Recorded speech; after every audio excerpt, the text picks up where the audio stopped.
संपूर्ण ज्ञानेश्वरी पारायण मराठीमध्ये अध्याय 14वा. श्री ज्ञानेश्वर महाराजांनी 14व्या अध्यायाच्या प्रारंभी प्रथम आपल्या श्री गुरुचे वर्णन करून नमन केले आहे. श्री ज्ञानेश्वर महाराज म्हणतात, तुम्ही सुखाचा उदय करणारे व बुद्धिरूपी प्रातकाळ करणारे सूर्य आहात. तुम्ही सर्व विद्यावंतातील श्रेष्ठ आचार्य असून तुमचा जय जयकार असो. अशा अनेक विशेषणांनी श्री ज्ञानदेवाने आपल्या श्री गुरुला मोठ्या आदराने वर्णन करून शेवट म्हणतात, आपल्या स्वरूपाचे वर्णन करण्यात जेथे वेदही अपुरा पडतो, तसेच जेथे वैखुरी वाचादी परावाणीसह नाहीशी होते, म्हणून त्यांना बुद्धीने जाणणे किंवा शाब्दिक स्तुती करणे हे सर्वतोपरी अपूर्णच ठरते. म्हणून श्री ज्ञानेश्वर महाराज म्हणतात, याकरिता आता स्तुती करण्याचे सोडून आपल्या चरणावर मस्तक ठेवणे हेच चांगले. असे म्हणून श्री ज्ञानदेवांनी श्री गुरुदेवाच्या आशीर्वादाने त्यांच्या आज्ञेनुसार भगवंताने अर्जुनाला सांगितलेल्या मूळ विषयाला सुरुवात केली. भगवंताने अर्जुनाला अध्यायाच्या सुरुवातीला ज्ञानाचे महात्म्य सांगितले व त्या ज्ञानाने जीवास देहात्मरहित ब्रह्मानुभव कसा प्राप्त होतो आणि संसारात प्रकृती जीवाला कशी ओढते, तसेच सत्वादी गुणसंगामुळे जीव कसा भ्रांतियुक्त होतो, त्या भ्रांतीचे स्वरूप सांगून हे विश्व क्षेत्रज्ञाच्या कल्पित संबंधापासून निर्माण होते व या त्रिगुणाच्या योगाने आत्माच संसारित जीव होतो असे सांगितले असता, येथे कोणी म्हणेल आत्मा असंग असून त्याच्या ठिकाणी प्रकृती व गुणसंग कसा होतो, ते गुण किती आहेत, जीवाला ते कसे बंधन करतात आणि गुणबंधनातून परावर्त झालेल्या गुणातीतत्वाची लक्षणे काय व जीवाने गुणातीत कसे व्हायचे इत्यादी प्रश्नांची भगवंताने उत्तरे प्रस्तुत अध्यायात सविस्तर दिली आहेत. भगवंत म्हणतात, ज्ञान हे काही दूर नाही, ते ज्याचे त्याच्या जवळच आहे, ते त्याचे स्वरूपच आहे. परंतु जीवाला नाशिवंत विषयाच्या आवडीमुळे आपल्या ठिकाणच्या ज्ञानास तो विसरला. जर जीवाने पुन्हा मन अंतर्मुख करून ते ज्ञान आत्मसात केले तर जीव जन्ममरणातील होऊन त्याला माझ्या स्वरूपाची प्राप्ती होऊन मी जसा अनंत व आनंदरूप आहे तसा तो होईल.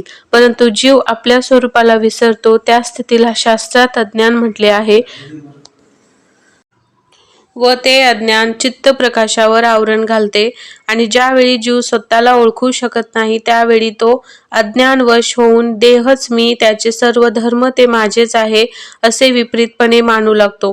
त्रिगुण जीवाला 3 प्रकारे बंधन करतात. सत्वगुण हा ज्ञान पोषक, सुखवर्धक, निर्मळ असून जीवाला पुष्कळ अध्ययन, विद्वत्ता, प्रतिष्ठा, सत्ता, संपदा अशी अनेक वैषयिक सुख लाभाची इच्छा निर्माण होते.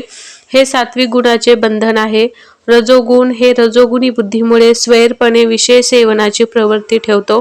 भौतिक सुखासाठी वैदिक काम्य कर्म, यज्ञ, व्रत, सकाम भक्ती, द्रव्य प्राप्तीसाठी खटपट करतो व लोभवृत्ती वाढवतो. तमोगुण हा मोहग्रस्त असल्यामुळे कमालीचा आळशी, विचारशून्य बुद्धीने मठ्ठ, अवेळी निद्रा, अविवेकी, त्यामुळे मनुष्य अहिताचे कर्मास प्रवृत्त होतो. याप्रमाणे हे 3 गुण जीवाला बंधन करतात, त्यामुळे त्याचा तसा परिणामही होतो. तो असा, सत्वगुणात मनुष्य मृत्युमुखी पडला तर तो स्वर्गदिकाला प्राप्त होतो किंवा ज्ञानी पुरुषाच्या काळात योगभ्रष्ट म्हणून जन्म घेतो.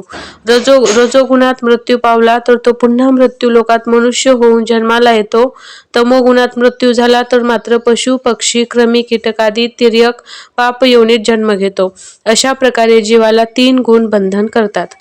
आता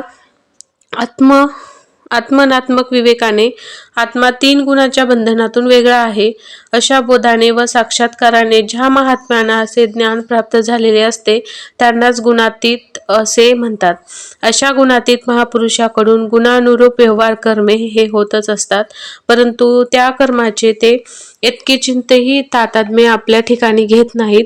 मी कर्मातीत व अकर्ता आहे अशा बोधावर आरूढ होऊन सदा ते उदासीन वृत्तीने राहून मान अपमान, निंदा स्तुती व सुखदुःखादी हे समान समजून ते कशाचाच हर्ष व खेद करीत नाहीत.